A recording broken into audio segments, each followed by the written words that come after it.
what does it mean to manage the process, and actually we concentrate on that, how to define the process logic from the context, what the organization does. Welcome to Process Pioneers, the show that takes a deep dive into the minds of decision makers, key influencers, and process experts who are pioneering the world of everything process. Welcome to the next episode of Process Pioneers. My name is Daniel Rayner. I'm the host of Process Pioneers, and in each of these episodes, I have the absolute privilege of sitting down with BPM practitioners, those that are putting the topic of business process management into practice day in and day out within a wide range of organizations all across the world. And today, we're actually heading across to Lithuania to speak with Jurij Sokolov. Now, Jurij is a Senior BPM Analyst. He's been in the field of operational excellence for over 13 years now, and the last 7 years has been heavily focused on business process management. So very excited for this conversation. Jurij, thanks for joining me. Thank you, Daniel. It's nice to meet you. Nice to be there together with you. And obviously, we were connected through Roger Tregear. So Roger Tregear, who's been on this podcast series a number of times before, he mentioned your name saying, hey, if you're looking for another guest, you need to sit down with Jurij. Tell us about how do you know Roger? How did you meet Roger? Thanks. Yeah, it's very important to mention Roger, and huge thanks to them to connect us, because we have a perfect collaboration and nice project experience together when Roger made the process management assessment. And he introduced his wonderful 7 enabler framework, which I believe all our colleagues get on well. Especially who work with the business process management development topics. Yeah, so we have some time spent together defining and implementing the best practices to move business process management across the organization forward. That's great. That's awesome. And Roger's been on the show a number of times, and we're always learning something new from him. I've actually got another session with him coming up, so very excited for that. But as a senior BPM analyst, I'd love to learn a little bit more about what does a day look like for a senior BPM analyst. Obviously, we had a bit of a conversation beforehand. You're part of a global team in your organization, and we've had many in our community that are also part of large organizations in the BPM space. Can you walk us through a little bit of what does a day in the life look like? Surely. So my daily, we say, picture of the day looks like that. I'm, as my team, global team, also supporting the business. But mine, one of this of main supporting tasks is to bring and deliver trainings on BPM topics, business process management. What does it mean? Because we get a part to that to make our colleagues understand, what is the process place in the whole organization. Because we know, like procedures, instructions, business rules, tasks, and how to connect this. Because for example, in even management, operation level, it's something like a difficult question to answer. We may say one thing, there is a task, but actually it's a process, because there are some specifics which define that is a process. So through that point, my trainings, what I deliver, they talk about this mindset part of the BPM. What does it mean to manage the process? And actually, we concentrate on that, how to define the process logic from the context, what the organization does at whole. And the way the techniques, how to do it, how to explain it, how to draw the process diagram using business process management notation 2.0. Yeah, so it's one of the things. It's the trainings I deliver. Also, I'm working hardly with the developing process architecture and connecting the different objects. Like implementing and connecting it to enterprise architecture as a big piece of enterprise architecture at all. So this is my main tasks.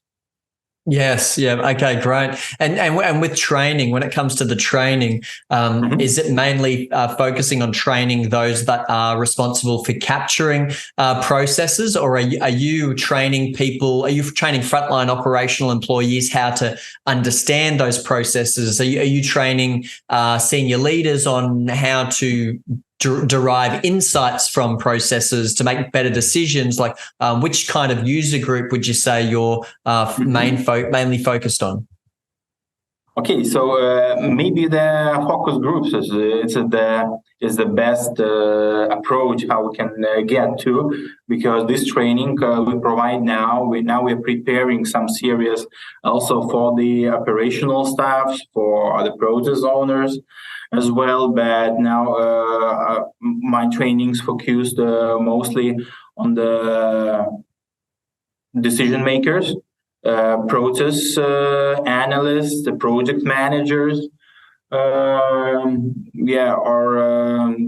lane managers, because they actually also get to my trainings trying to identify that they captures that they work in the complex world of organization. And I see this strive to connect all these things, because sometimes actually I believe all organization, when they start the process journey, then they try to use this term each day in the organization. They face some confuse like what the difference between the process and the task, or the sub-process, how we should structure this. So my audience is like managers, project managers, process analysts, IT guys, who came in. Yeah. And are they coming to you? Are you approaching them? Do they, like, what's in it for them? Because I'd imagine that's quite a few different user groups there. There's many people, and they would each have different drivers, different motivators to want to manage their processes. What would you say that the key drivers and the key motivators? Are they coming to you with that in mind, or you're having to try and articulate to them, this is why you should care? My approach is that we are all together. We're working in an organization and bring value to it in different ways. If we are looking from the architecture perspective, and we get even to the Michael Porter's value chain, and we can see in the high level that we have management, core, and operative process. And in that way, I believe it's very good approach when you get guys, you get colleagues from different departments. You look how you can identify yourself. Okay, do you see, for example, in the process map and process architecture, because I'm showing it, can you identify yourself? That then can be the quiet moment. Okay, I guide you from this idea, from the strategy, level to the core processes. And if you're in supportive part, how you support, what does it mean to support business? That you are important because you are make business, you enable the business, because you bring the technology solution, how to be business effective. And that is the core thing. And we do trainings for 3 years plus. Yeah, and the audiences comes from different departments. If I would say, from these three layers, like management, core, and supportive process as well. And I think it's quite good because I see how the communication, the collaboration is changing. In that way, easier after to bring them to, okay, if we talk about your personal processes, but do you think about the cross-functional moments, how you affect your client? What is your client? Which process you affect? Do you think about it? And then you need to get to the process architecture to have the wider information, to look even processes, ownership, measurement, and after through that approach, you are teaching that processes, they are not like standalone. They have to be connected, and they are connected to all the rest of the organization. And when it's to managing the process, it is, for me, because I'm in that field, for me it's the one of the best approach to get everything in one place and to understand, from one pager what we do. So only that approach, not separate functions. Actually, there may be some ideas, because not all organization needs to know, I believe, BPMN, for example, 2.0, because there are some complexity, there are some situations where you strive to depict the business process behavior. I very like this term. So one of the key point when I teaching about how to use BPMN is what the behavior we want to show in the process. So for me, it's one of the key point. And then actually, because there is one, myth practice, because I face it in different organizations. Why we need so many BPMN notation elements, or for example, why we can explain everything only with one exclusive gateway, and that's it. You don't have to choose others. Why we use these types of the task and so on. So when you are, for example, taking the different examples and you going through that behavior one to show and explain or ask to draw. Okay, Sako, I'm saying after the colleagues draws a diagram, what the behavior you want to show, because I don't see this behavior. I don't see that you want to control this process at that point, to make decision making. For example, at that point, you are waiting for the information, and if you're not getting that information, you cannot proceed. So if you want to show it, we need to use the right elements, and then the business logic will be captured. So that is the key approaches in my trainings, to make all organization, all participants align what the business process management is. And the second point, talking about the process, we focus on business process behavior. It is the main thing we want to show. Yeah, no, that's great. That's great. It is very important for people to look at a process and understand what's going on, because we had a bit of conversation before we got started, and you're talking about how some organizations can map processes, and then they just sit on the shelf collecting dust, and no one actually looks at them, no one actually uses them. So how do we narrow that gap between the processes that we're capturing and the people that the processes are intended for?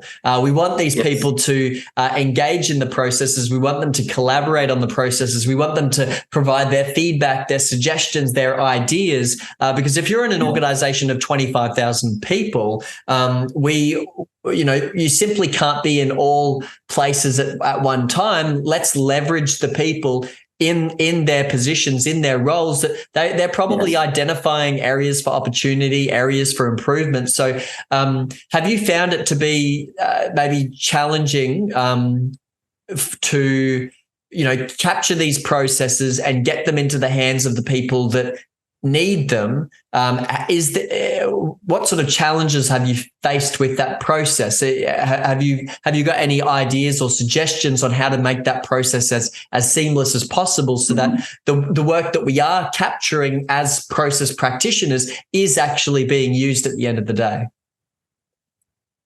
It's also the tough question, and I believe my approach, what I'm teaching my colleagues as well, that you must guide your client, your internal client would come to you, through all this journey, from his story. You have to use storytelling, and you ask him, tell me how you doing this business, how you get to that result. And then there are several questions. I have the 7 characteristics of the process, or the processes I use in the training as well. For example, and you start from the different question: what is the scope of your case, of your what is heard?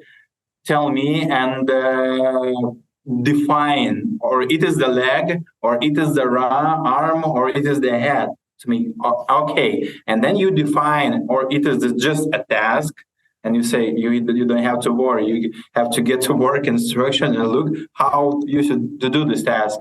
Yeah, if we all see that it is all the body, yes, maybe it's end to end. So, okay, yeah, it looks quite complex. Like, let's get to the pieces, like smallest end to ends or the functional processes, and look directly what's hers. Okay, and you just try.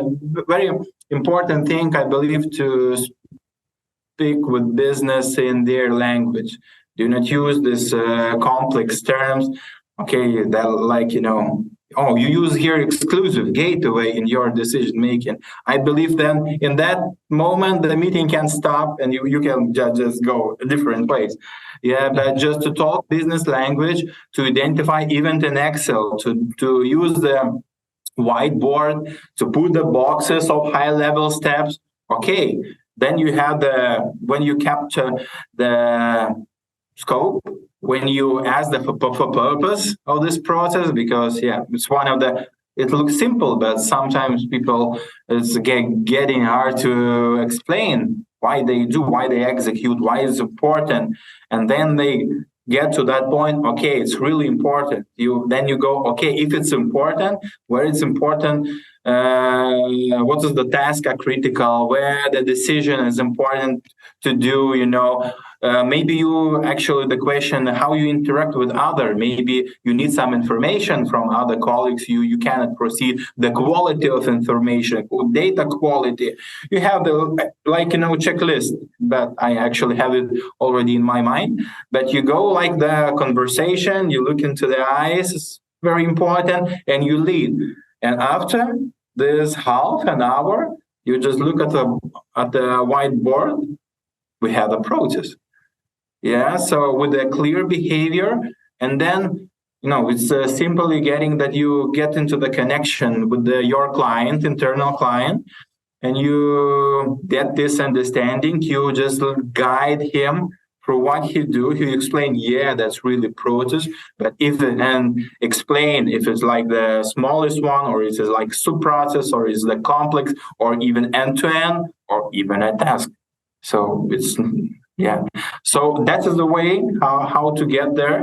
And I believe speaking within the understandable language. So it is the key to one of the key to success.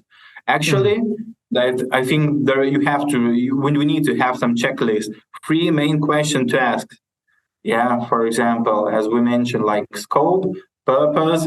Then we can do the name the tasks, internal, external clients.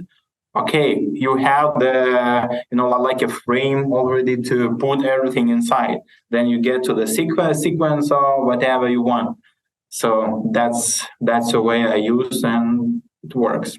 Yeah, totally. And I love the emphasis on establishing a process architecture as a starting point, because I think sometimes if someone's been given the task to map a process, but there's no real structure or boundaries as to what you're capturing, that's when you end up with process maps that are 100 activities long, and they go across different levels, and they go across and it's not really confined, and that's when it's unusable. Like for the person that created it, sure, they understand what they're looking at because they're the one that actually put all the little boxes and the circles on the page. But for someone that's looking at it for the first time, it can be overwhelming. And so we want to simplify that as much as possible for them, and give them the confines and the boundaries, so that they look at a process map and it's very simple to understand. They go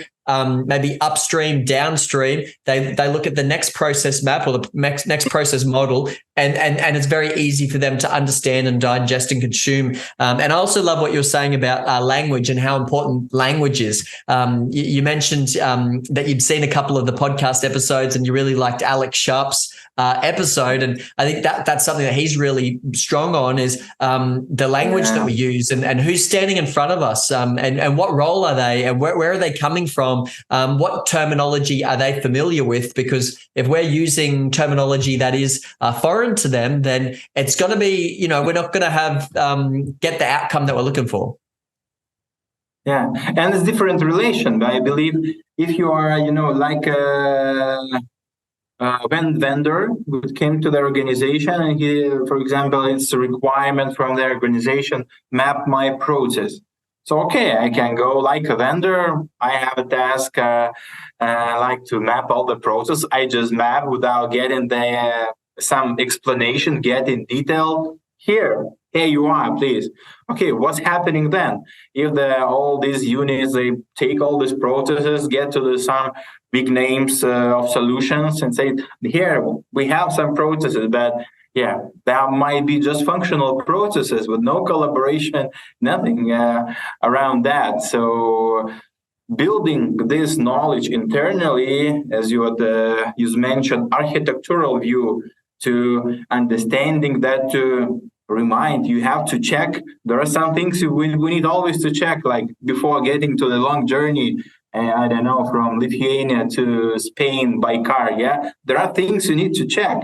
Is everything okay? And then you can go to that journey. So here is the same. And this knowledge internally actually can, I believe, and save time, save money, all organization.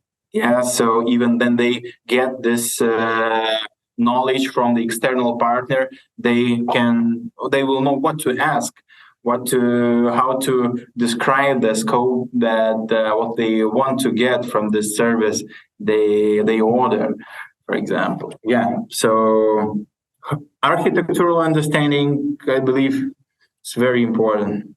Yeah, no, great. I agree.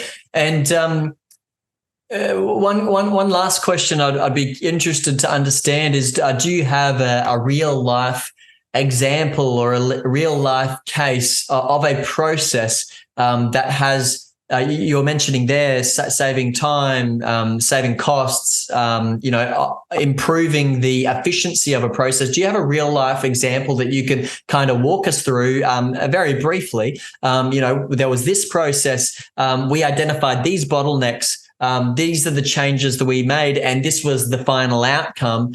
Can you walk us through a bit of a real life case study that you've been involved with? It was one of the experience from my whole professional life, and from maybe BPM practice where I was involved, when I can tell that there was quite huge process, and it was that we call just about like signing, marking, and labeling activity, and putting the road signs on the premises. So that was a very important topic, like from the government organizational perspective. example, who is responsible for that process? Because sometimes where cases when the premises are open, for example, for cars to drive, but you cannot use, we're missing some signs, and how they will go. So when we put everything from the project perspective on the place, when they separate who, for example, that for the design of these signs, where, how, according to the requirements to put are responsible, we need one competences and one department executes that.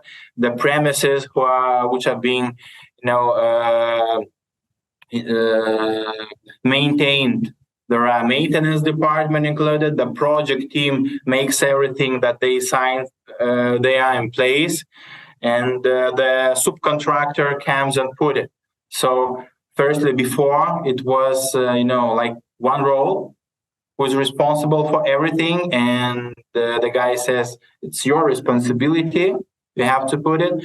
But this approach, going through all the end-to-end, how this changes on the premises enables and the people starts using it.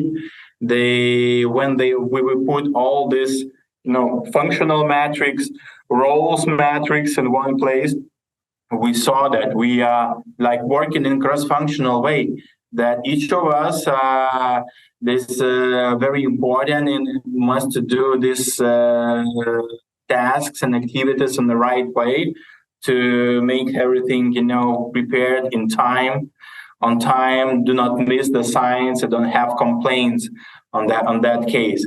So that was one of the interesting projects I have, especially because the organization was actually big, and there are many people from different departments involved, and how this mindset changed, Firstly, they believe that it's his responsibility. He's responsible because he's designing the signs. But no, not so. Not everything is so simple. So this architectural approach brought that idea that we solve that problem, and all this, we didn't have those problems that, for example, the premises is open and the signs are not in place. It looks like quite simple one, but there was some hard job to do to make everybody aligned that, that's the process looks like, and process helped in that way. Yeah, fantastic. No, that's great. That's awesome. It's good to, it's good. It's encouraging to hear of real life case studies and examples of where BPM has been put into practice successfully, sustainably, has delivered results to an organization, because I think there are many organizations out there that they're either early stages of their journey and they're wanting to know, well, what is possible and how do we ensure that it's a success? And there are other organizations out there that have tried doing a little bit of BPM in whatever capacity, but it hasn't delivered the results that they were looking for, because maybe for whatever reason, whether they don't have the right foundations in place or whatever. But I think it's great to hear from people like yourself, Jurij, that you've put process improvement, process optimization, business process management in place, and it has delivered significant value. But I just want to thank you for catching up with me today.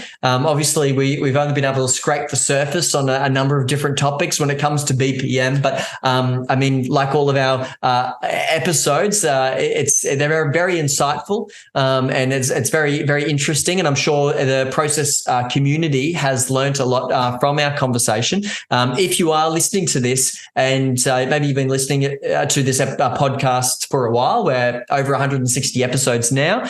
Maybe this is your first podcast you're listening to, which I'd love to extend a warm welcome to you. But if you've enjoyed this conversation, please give us a rating, please give us a review. That's going to help us continue to spread awareness about this topic of business process management, helping to educate the wider community of business analysts and process practitioners. So, Jurij, I just want to thank you again. It's been an absolute pleasure. Thank you, Daniel, very much. Wishing a great success for this podcast, and I think it's a great job you do. And yeah, wonderful. Thank you once again.